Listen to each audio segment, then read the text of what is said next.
Welcome to the Times Pulse channel. This video brings back the faces that history nearly forgot. These are soldiers of the British Empire during the Crimean War, not captured on canvas but preserved in some of the earliest war photographs. Photography was still a new and delicate process, with fragile cameras requiring long moments of stillness. Yet these images reveal the real expressions of men shaped by mud, cold, and battle. These are not myths or legends, these are real people.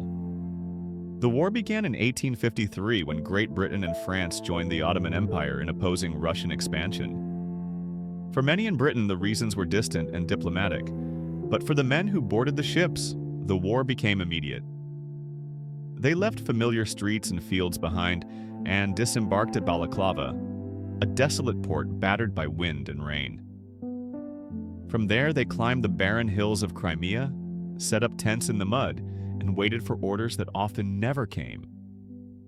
The uncertainty was constant, the conditions often unbearable, and the outcome far from assured. Supplies were scarce. Food spoiled quickly. Winter arrived sooner than expected. Still, they endured. Some were seasoned regular soldiers, while others were just boys wearing ill-fitting coats. They shared thin blankets, drank bitter tea, and faced the heavy silence that followed cannon fire. They witnessed comrades falling to cholera rather than bullets. They dug trenches by hand and marched through snow with worn-out souls. They survived because they had no other choice. This war was fought not only against the enemy but also against nature, disease, and inefficient bureaucracy. Away from the battlefield, soldiers faced long days of waiting, monotony, and harsh conditions. They shared stories, tended to minor injuries, and found small comforts, letters from home, a warm meal, or a moment's laughter, to keep their spirits alive amidst the struggle. The portraits we see were taken by pioneers like Roger Fenton, who arrived with fragile glass plates and a mission to document truth.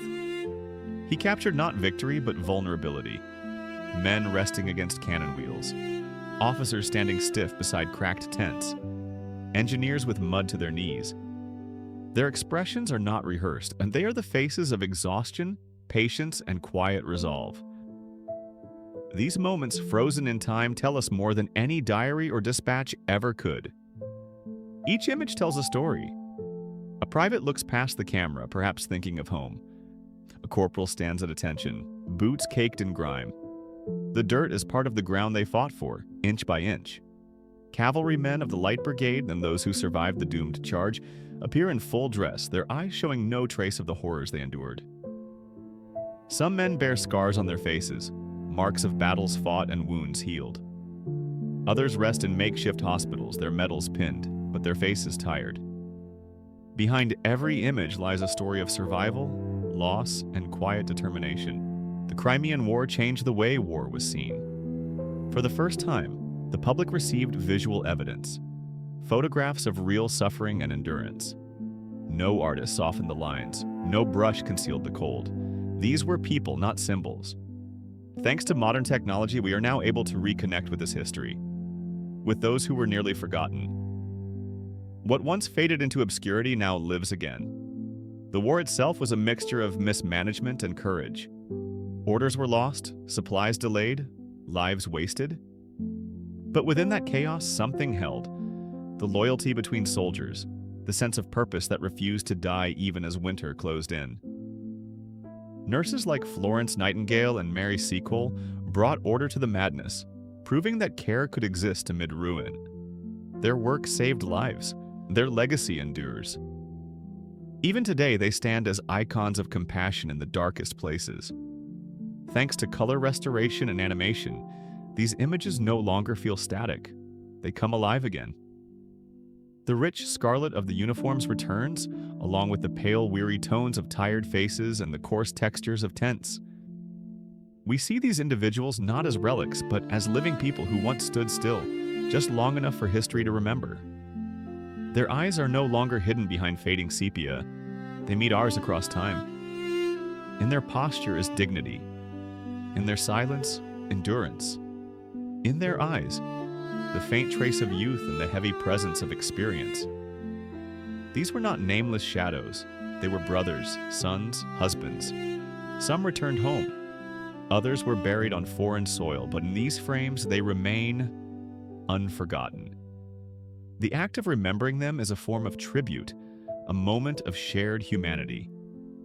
The camera did not ask for heroism, it asked only for stillness. Yet in that stillness, it revealed the courage of men who bore more than rifles. They bore witness. Witness to hardship, to failure, to bravery, to perseverance. Their expressions say what words often cannot. We were there. We endured. The Crimean campaign left its mark on every man who endured it. Letters written in pencil from the trenches, worn diaries bound in cloth, fragments of song and story passed down through families. These are the echoes of a generation shaped by war. And while many never returned, their presence lingers not only in sepia tones but in collective memory. Memory that whispers through generations. Historians may record strategies and consequences, but these faces remind us of the true cost. Behind every statistic was a life, often young, often cut short, that held its ground beneath harsh and unforgiving skies. The faces captured in these photographs are not just part of history, they are its living memory. The photographs are not just artifacts. Within them are silent witnesses who endured and remained. The Crimean War was not just a conflict of nations, but a turning point in the story of modern warfare. It revealed the fragility of old strategies and the urgent need for better organization, communication, and care for soldiers. After it ended, important lessons were learned, sometimes painfully, about how to supply and support armies more effectively. Today, as we look at these faces brought back to life, we also remember the quiet sacrifices made far from the battlefield. The families who waited, the letters that never arrived, and the memories kept alive through stories and whispers. All of this is part of the history we honor. Let these restored photographs be more than just images. Let them remind us of the cold wind on the steppes, of boots sinking into wet earth, of courage that asked for no recognition, and of ordinary men living through extraordinary times. By remembering them, we keep their stories alive. If this video helped you see history in a new light, consider supporting it with a like. Subscribe to the channel to discover more restored stories and moments brought back to life. Your support makes this work possible and helps keep memory alive. Thank you for watching.